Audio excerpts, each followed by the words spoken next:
வணக்கம் நண்பர்களே, welcome back to our channel இன்னைக்கு சினிமா.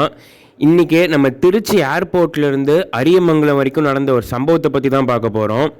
போலீஸ் வேண்டான்னு சொன்னாங்க, பர்மிஷன் இல்லைன்னு சொன்னாங்க. ஆனால் நம்ம தளபதி மக்கள் பர்மிஷன் கொடுத்தா போதும்னு சொல்லி திருச்சியவே அதிர வச்சுட்டாருன்னு தான் சொல்லணும். ஆமாங்க, இன்றைக்கி நம்மளோட தமிழக வெற்றி கழகத்தோட தலைவர் தளபதி விஜய் வந்துட்டு வேட்புமனு தாக்கல் செய்கிறதுக்காக திருச்சி போயிருந்தார். அப்போது அங்கே பார்த்தீங்கன்னா அங்கே ஒரு அன்அஃபீஷியல் ரோட் ஷோவே நடத்திட்டாருன்னு தான் சொல்லணும். அது என்னங்கிறத பற்றி டீட்டெயில்டாக நம்ம இந்த வீடியோவில் பார்க்கலாம். அதுக்கு முன்னாடி நம்மளோட சேனலை நீங்கள் சப்ஸ்கிரைப் பண்ணி வச்சுக்கோங்க. வீடியோ பிடிச்சிருந்தா லைக் அண்ட் ஷேர் பண்ணுங்கள். வாங்க வீடியோக்குள்ளே போகலாம்.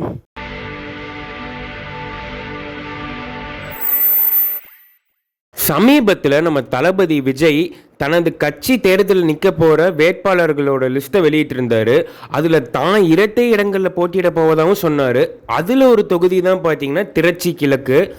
அந்த தொகுதியில் நம்ம தளபதி விஜய் வேட்புமனு தாக்கல் செய்ய போனப்போ நடந்த ஒரு சம்பவம் தான் அது. என்னன்னு பார்த்தீங்கன்னா, நம்ம தளபதி விஜய்க்கு பார்த்தீங்கன்னா காவல்துறை தரப்புலேருந்து தெளிவாக இன்ஸ்ட்ரக்ஷன்ஸ் கொடுத்துருந்தாங்க.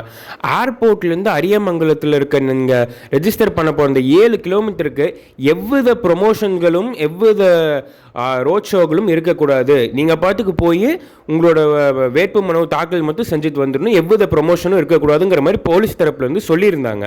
ஆனால் நம்ம தளபதி மேலே நம்ம மக்கள் வச்சிருக்கிற பாசத்துக்கு ப்ரொமோஷன் தேவையா என்ன அப்படிங்கிற மாதிரி ஏர்போர்ட் வெளியில் பார்த்தீங்கன்னா டிவிகே தொண்டர்கள் பொதுமக்கள்னு சொல்லி அவ்வளவு கூட்டம் தான் சொல்லணும்.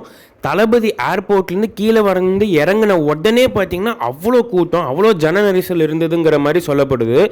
இது பார்த்தீங்கன்னா நம்ம டிவிகே தொண்டர்கள் என்ன சொல்கிறாங்கன்னா, இது எங்களுக்கு எப்பயுமே நடக்கிறது தான், எப்பயுமே எங்களுக்கு கூட்டங்கிறது ஒரு சாதாரண விஷயந்தான், எங்களுக்கு ரோட் ஷோக்கு பர்மிஷன் இல்லாமல் இருக்கலாம், ஆனால் எங்களுக்கு கூட்டம் இருக்குங்கிற மாதிரி ஒரு பஞ்ச் டேலாக்காகவே நம்ம தளபதி சொல்கிற பஞ்ச் மாதிரியே இவங்க ஒரு பஞ்ச் சொல்லியிருக்காங்கன்னு தான் சொல்லணும். இதில் ஏற்கனவே போலீஸில் கொடுத்த ஆர்டரில் பார்த்தீங்கன்னா நம்ம தளபதி விஜய் காரை விட்டு கீழே இறங்கக்கூடாதுங்கிறது தெளிவாக மென்ஷன் பண்ணியிருக்காங்க.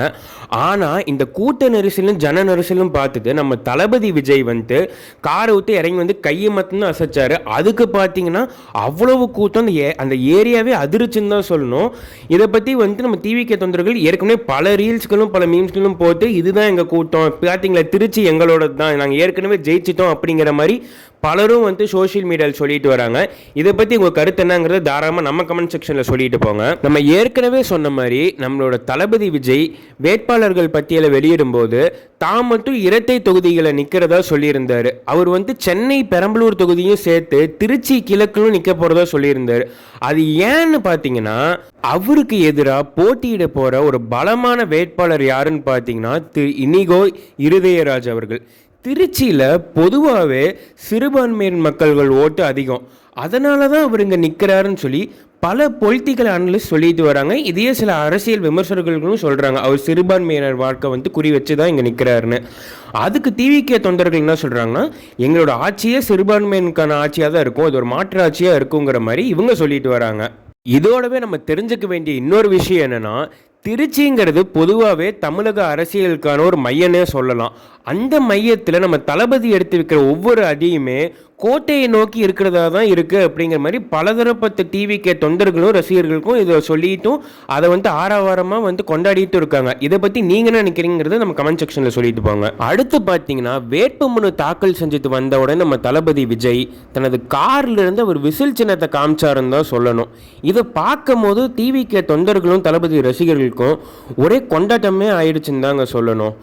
இதை தாண்டியும் பார்த்தீங்கன்னா, இவர் இந்த அன்அஃபீஷியல் திருச்சி ரோட் ஷோ மூலியமாக சொல்ல வர விஷயம் என்னவா இருக்குதுன்னு பார்த்தீங்கன்னா, கட்டுப்பாடுகள் எங்களே தடுக்காது, எங்களுக்கு ரோட் ஷோக்கு பர்மிஷனே இல்லைனாலும் கூட்டம் இருக்குங்கிறத தளபதி ஒரு ஸ்டேட்மெண்ட்டாகவே கொடுத்துருக்காருன்னு தான் பல டிவிகே தொண்டர்கள் இப்போ சொல்லிட்டு வராங்க.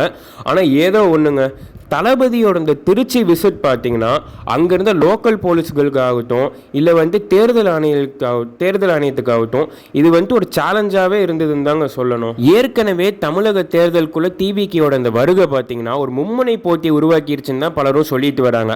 ஆனால் எது எப்படியோ திருச்சி கிழக்கில் பார்த்தீங்கன்னா இந்த தடவை மும்முனை போட்டி தான் அப்படிங்கிறது உறுதியாக ஆயிடுச்சுன்னு தான் சொல்லணும். இதை பற்றி உங்கள் கருத்து என்னங்கிறது தாராளமாக நம்ம கமெண்ட் செக்ஷனில் சொல்லிட்டு போங்க. எது எப்படியோ மக்களே, இன்னைக்கு திருச்சி ஏர்போர்ட்டில் நடந்தது வெறும் ஒரு ட்ரெய்லர் தான், உண்மையான மெயின் பிக்சரான சினிமா வந்துட்டு நீங்கள் 23 ஏப்ரல் அன்றைக்கி தான் பார்க்க போகிறீங்கன்னு சொல்லி பல டிவிக்கே தொண்டர்கள் அதை சொல்லிட்டு தான் வந்துகிட்டு இருக்காங்க. நம்ம அது என்னங்கிறத வந்துட்டு நம்ம பொறுத்திருந்து தான் பார்க்கணும். எது எப்படியோ விஜய் சாரோட இந்த அரசியல் வருகைங்கிறது பல அரசியல் தலைவர்களுக்குமே அது ஒரு மிகுந்த டென்ஷனை கொடுத்துருக்குன்னு தான் சொல்லணும். அதையும் தாண்டி அவர் வேட்பாளர்கள் பட்டியலை படிக்கும் போது அவர் நெகிழ்ந்த ஒரு சம்பவம் ஆகட்டும், இல்லை பெண்களின் பாதுகாப்புக்கு அவர் எடுத்து வச்ச அதிரடி சம்பவம் ஆகட்டும், இல்லை அவரோட அரசியல் வியூகமாகட்டும், இதை பற்றி நம்ம ஏற்கனவே ஒரு டீட்டெயில்டான வீடியோ நம்ம சேனல்லே வந்திருக்கு. கீழே லிங்க் இருக்கும், டிஸ்கிரிப்ஷனில் இருக்கும், கிளிக் பண்ணி செக் பண்ணி பாருங்கள். அவ்வளோதான் நண்பா, நம்ம வீடியோ ஒரு இறுதிக்கு வந்துட்டோம். இவரோட இந்த திருச்சி ரோட் ஷோ பற்றின உங்களோட கருத்து என்னங்கிறது தாராளமாக நம்ம கமெண்ட் செக்ஷனில் சொல்லிட்டு போங்க. இல்லை ஒரு அரசியல் வியூகத்தை பற்றி வேறு ஏதாவது கருத்துக்கள் உங்களுக்கு இருந்தாலோ, இல்லை என்னோட கருத்துக்களுக்கு எதிர்கருத்து இருந்தாலும் தாராளமாக கமெண்ட் செக்ஷனில் சொல்லுங்கள். நம்ம தொடர்ந்து பேசுவோம். அதுக்கு முன்னாடி நம்மளோட சேனலை சப்ஸ்கிரைப் பண்ணி வச்சுக்கோங்க, லைக் பண்ணுங்கள், ஷேர் பண்ணுங்கள். நன்றி மக்களே.